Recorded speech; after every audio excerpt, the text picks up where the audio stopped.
Yuk, Pak Jo, yuk kita sapa yuk mereka yuk. Ya. Selamat pagi anak-anak. Apa kabar semuanya? Tetap semangat ya. Yuk semangat.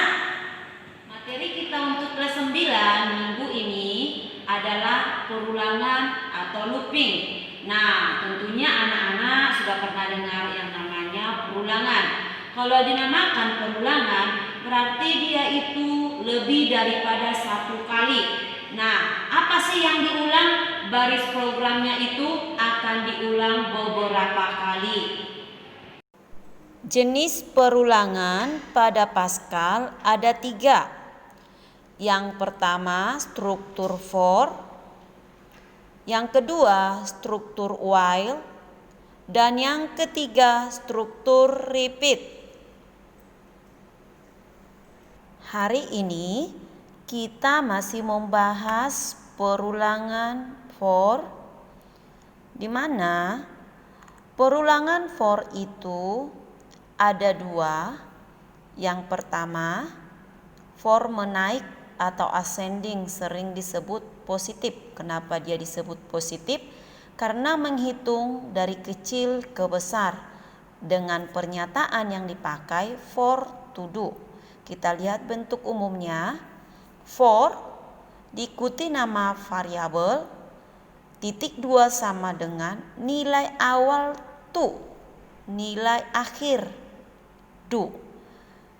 Lalu pernyataan diakhiri dengan titik koma, ditutup dengan N4. Yang kedua,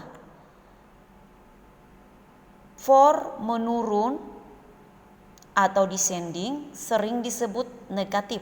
Kenapa ya disebut negatif? Karena menghitung dari besar ke kecil, dan kita menggunakan pernyataannya for down to do. Kita lihat bentuk umumnya. For diikuti nama variabel, titik 2 sama dengan nilai awal down to, nilai akhir do. Pernyataan titik koma diakhiri dengan N4. Perhatikan contoh program perulangan berikut. Nah, judul program diawali dengan program dan diikuti dengan nama programnya. Contoh, nama programnya Miss buat di sini perulangan for, di mana judulnya ini pakai underscore karena di dalam setiap judul program tidak boleh ada spasi dan tidak boleh ada tanda baca. Dan ingat, diakhiri dengan titik koma. Setelah itu ada pendeklarasian untuk standar input output, yaitu user CRT, diakhiri dengan titik koma. Nah, setelah itu ada namanya var untuk variabel dan badan program. Masih ingat ya nak ya? Nah, badan program diawali dengan begin dan diakhiri dengan N titik.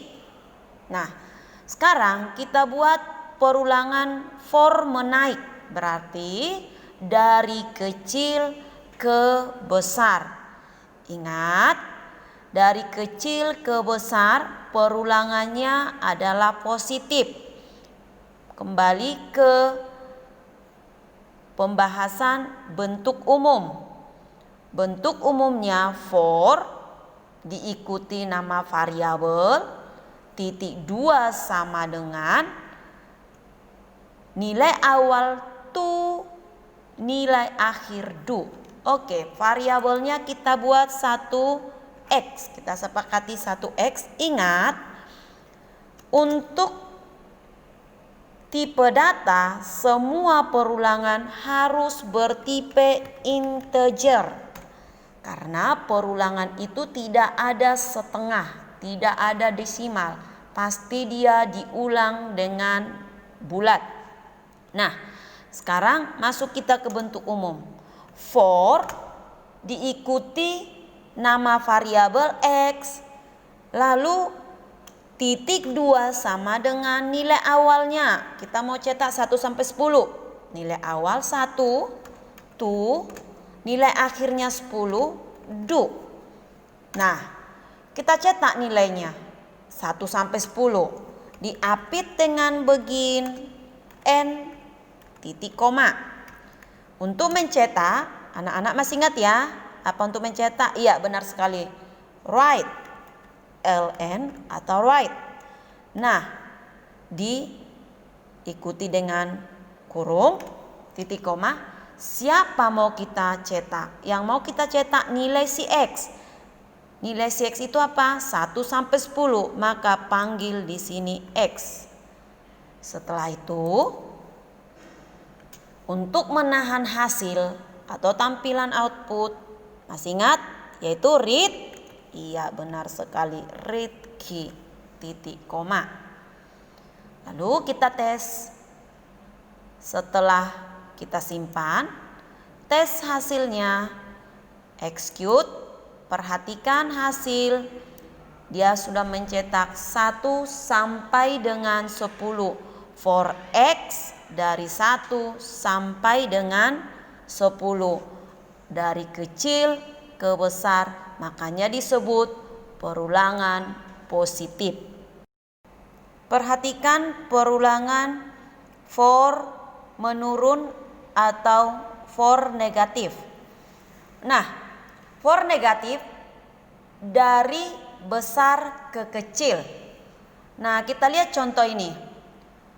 Dari 10 ke 1 nilai awalnya 10 dan nilai akhirnya 1. Ingat, bentuk umum for diikuti nama variabel nilai awal. Di sini sudah kita buat nilai awalnya 10. Down to nilai akhir do. Cetak hasil, kita tes dengan compile, klik execute. Nah, perhatikan hasilnya. Dari besar ke kecil atau dari 10, 9, 8 seterusnya sampai nilai akhirnya 1. Nah, inilah dia disebut dengan perulangan for menurun atau negatif. Demikian materi kita